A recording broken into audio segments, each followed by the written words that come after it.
Okey, Assalamualaikum pelajar-pelajar kesayangan cikgu semua. Jadi hari ni kita nak masuk bab 5 iaitu nisbah trigonometri. Okey, ada beberapa perkara yang perlu kamu ingat. Okey, ni sebagai langkah untuk recall kembali apa yang telah kamu belajar sewaktu di tingkatan 2. Jadi kita nak tengok segitiga bersudut tegak. Okey, setiap sisi pada segitiga bersudut tegak ada dia punya nama-nama dia, ada dia punya istilah ataupun terms dia. Okey, ini merupakan segitiga bersudut tegak. Sebab apa? Sebab dia ada simbol sudut tegak di sini. Okey, kemudian ini sudut, kita refer sudut ni adalah X. Ini sudut X Okey, sisi yang bersebelahan dengan sudut X adalah sisi ini. Dia panggil sisi sebelah ataupun sisi bersebelahan. Ataupun saya nak awak ingat, sisi bersebelahan saya wakilkan dengan huruf B. Maksudnya belah B. Okey, sisi yang bertentangan dengan X. Nampak kat sisi ni? Namanya adalah sisi bertentangan ataupun cikgu wakilkan dengan huruf T. T, tentang. Okey, tentang. Okey, dan sisi yang setentang dengan sudut tegak adalah hipotenus. Cikgu wakilkan dengan H. Dia ingat istilah dia, B untuk belah, T tentang, H adalah hipotenus. Hipotenus merupakan sisi yang condong dalam sudut tegak dan dia adalah sisi yang paling panjang. Ini berbanding dengan dua sisi ni. Okey. Jadi ini sudut X, sisi sebelahan dia ataupun B dia adalah ini.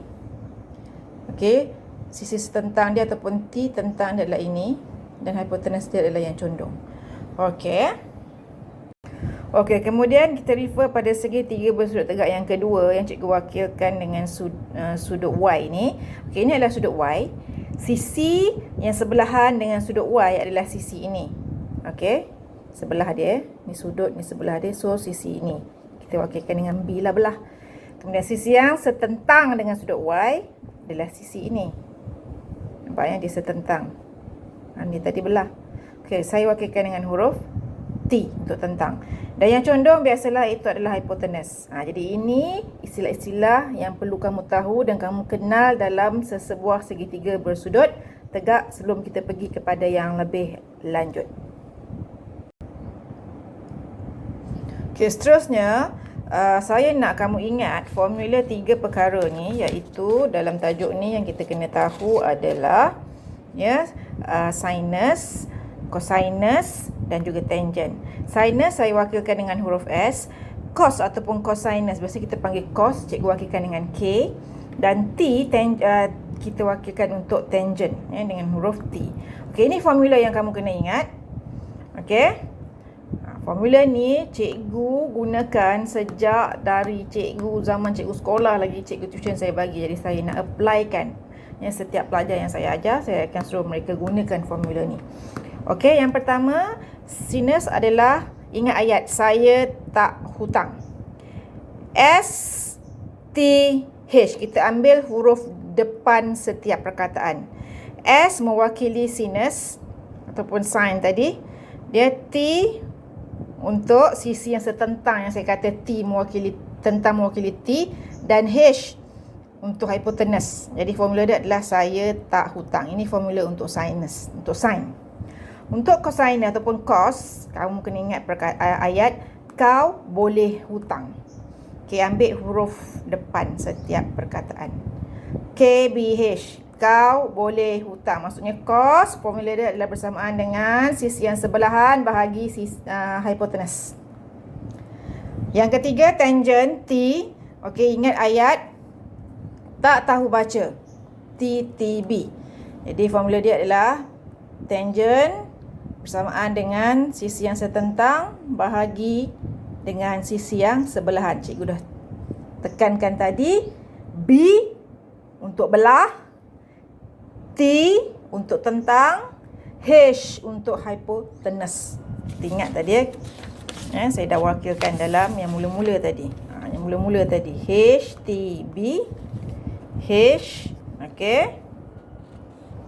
T, B. Ingat Okey, kemudian pelajar tolong siapkan modul kamu. Okey, pada soalan muka surat 62 Okey, contoh yang pertama telah pun diberikan. Jadi saya terangkan contoh yang pertama dulu. Okey, contoh yang pertama diberi segitiga. Okey, segitiga ABC. Okey, segitiga ABC. Jadi rujuk pada segitiga ABC. Okey. Baik, kemudian dia tanya sin X. Kamu dah tahu formula sin X tadi adalah saya tak hutang. Jadi ini sin X. So, sisi setentang dengan dia adalah BC. Dan hipotenus dia H adalah AC. Jadi jawapan dia adalah BC per AC. Okey, kemudian kau dia suruh cari cos X. Cos X adalah kau boleh hutang. Jadinya sisi yang sebelahan dengan X adalah AB per dengan hipotenus adalah AC. Hipotenus memang AC lah. Okey, sebab dia mesti condong. Okey, kemudian seterusnya dia suruh cari tangent X. Apa formula tangent? Tak tahu baca. Jadi tak tahu baca tentang sisi BC bahagi dengan baca B sisi sebelahan. Itu BC bahagi AB.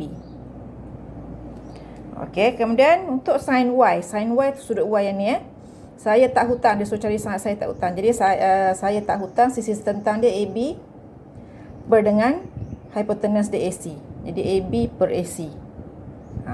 Kemudian cos Y. Cos Y adalah kau boleh hutang.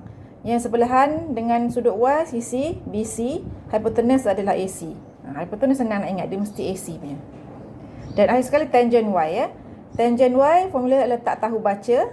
Kita tahu setentang dengan dia sisi AB, baca sebelahan dia adalah sisi BC.